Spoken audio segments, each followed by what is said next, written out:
ከዚህ ቀደም በሚዲያ ላይ ከዚህ በኋላ በሪል ስቴትም ሆነ በሌሎች ተቋማት በሚገቡ የማስታወቂያ ቃሎች ላይ ድርጅቱ ቃል የገባውን የማይፈጽም ከሆነ ድርጅቱን የሚያስተዋውቁ አርቲስቶችንም ከድርጅቱ ጋር አብራችሁ ተጠያቂ ማድረግ አለባችሁ በሚል ለህዝብ ማሳሰቢያ ሰጥተን እንደነበር ይታወቃል። ይህን ጥሪ ለህዝባችን ያቀረብነው ከማጭበርበር እንድንድን ለመከላከል ታዋቂ ሰዎችንም የብራንድ አምባሳደር ከመሆናቸው በፊት ስለሚያስታውቁት ነገር ቀድሞ ህዝብን የሚጎዳ መሆኑን እንዲያጣሩ ለማሳሰብም ነበር። ይህን ተከትሎ የተለያዩ አርቲስቶች፣ ሞዴሎች ህዝብ እየተጭበረበረ እያለቀሰ ባይበላስ ብቅር በሚል እጃቸውን ከአንዳንድ ድርጅቶች እያወጡ ይገኛሉ።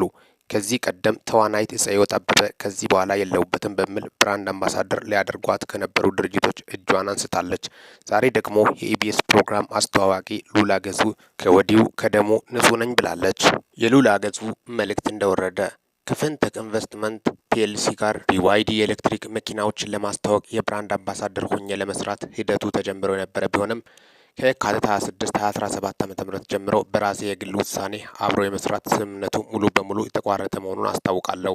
ለዚህም ከፌንቴክ ጋር ምንም አይነት ስራ ያልሰራው መሆኑንና ወደፊትም የድርጅቱን መኪኖችም ሆነ ሌሎች ምርትና አገልግሎቶች የማስተዋወቅ የመደገፍም ሆነ የመወከል ኃላፊነት የሌለኝ መሆኑን በአክብሮት እገልጻለሁ።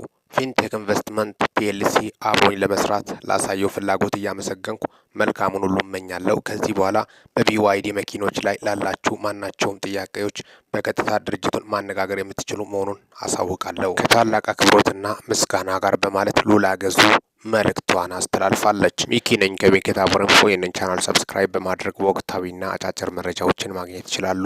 ሰላም ቆዩልኝ።